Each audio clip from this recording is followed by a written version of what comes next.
meminjamkan dan menyimpan pinjaman kepada anggota ya. Jadi koperasi simpan pinjam itu biasanya terjadinya di pasar-pasar ya, atau enggak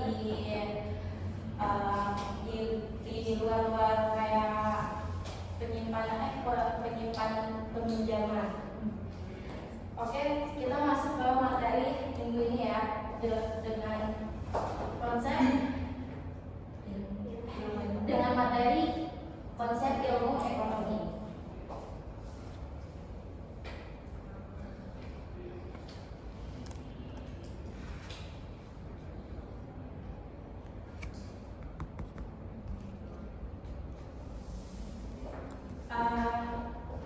Jadi di sini kita akan mempelajari konsep ilmu ekonomi yang tujuan pembelajarannya pengertian ilmu ekonomi, teori dan model, dan ada hukum ekonomi.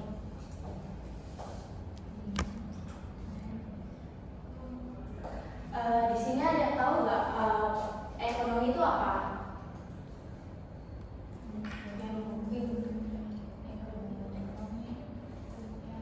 Ekonomi adalah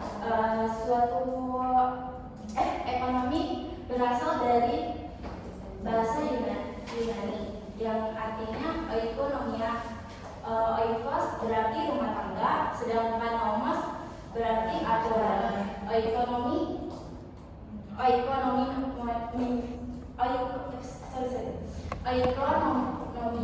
mengandung arti aturan yang berlaku untuk memenuhi kebutuhan dalam hidup suatu rumah tangga. Jadi ekonomi ini yaitu aturan rumah tangga yang kita sehari-hari selalu mempraktekannya.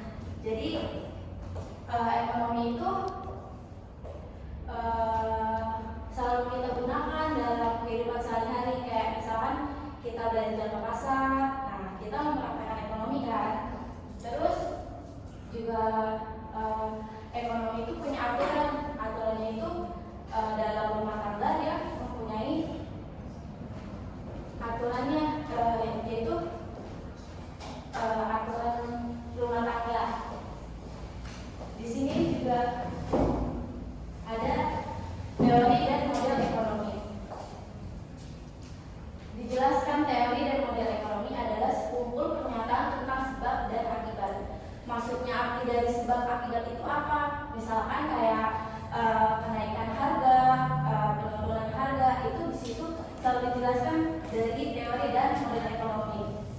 Jadi kalau misalkan kita di perekonomian lagi ada masalah, kita pasti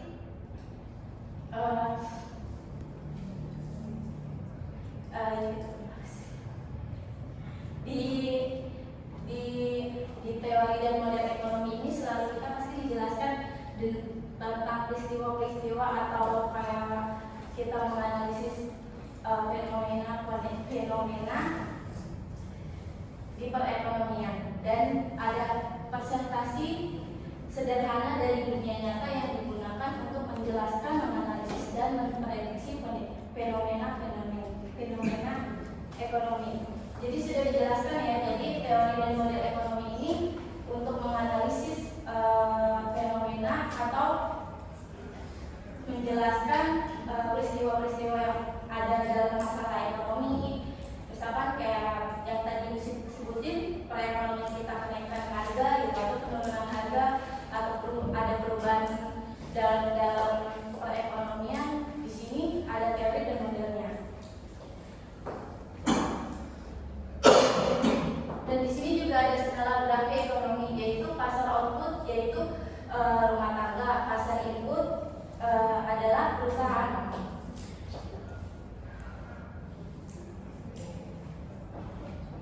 Di sini juga ada hukum ekonomi. Hukum ekonomi adalah hubungan atau peristiwa ekonomi yang menjelaskan hubungan antara berbagai faktor. Di sini ada yang ngerti nggak? Di sini ada yang paham nggak hukum ekonomi itu apa? Jadi di sini hukum ekonomi itu selain ekonomi punya teori dan punya model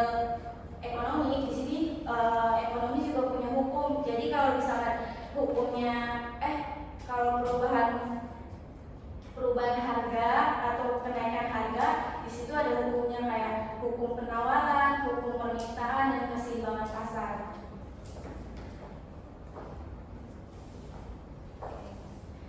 Next, di sini juga ada kesimpulannya, bagaimana individu, masyarakat, dan negara membuat sebuah keputusan untuk mengelola sumber daya yang terbatas. Jadi dalam perekonomian kita, kenapa selalu ada teori, model, dan hukum. Jadi untuk mengatur gimana cara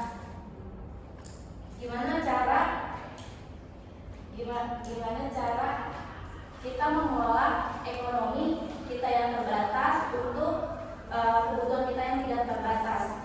Jadi adanya konsep dasar ilmu ekonomi ini lebih mendalami gimana ekonomi kita di kehidupan kita sehari-hari ini, untuk kayak mengajarkan kita untuk lebih bijak dalam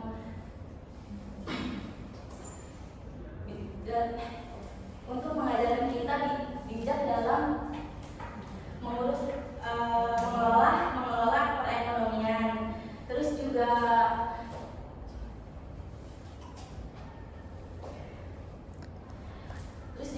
untuk mensejahterakan perekonomian kita. Jadi ada yang ingin bertanya tentang perekonomian?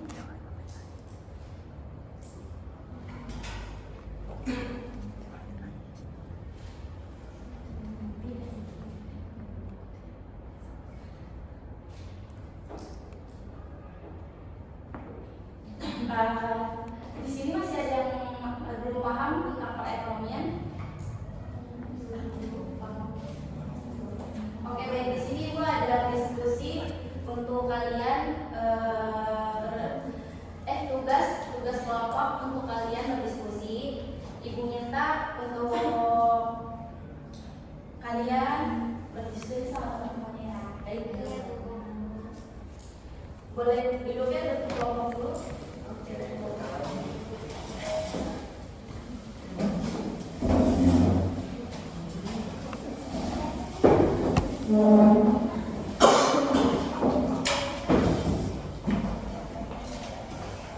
Jadi di sini kelompok 1, di sini kelompok 2, Ibu akan ditanyakan ya. Ya. Untuk kelompok 1,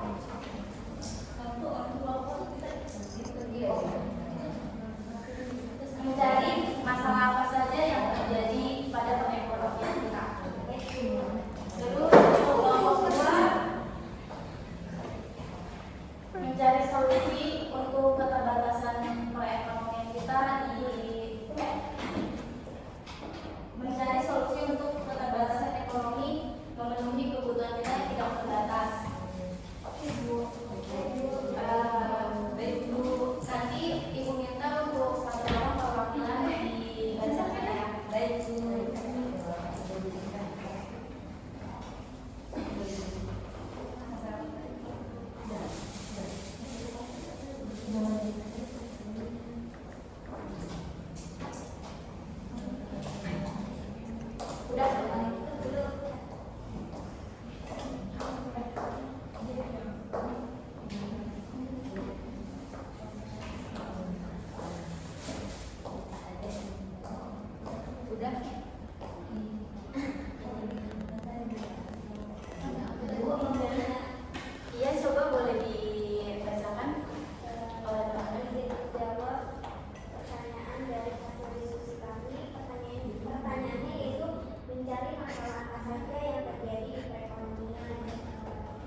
Baik, yang sudah dijelaskan kelompok 1 itu masalahnya dengan apa tadi?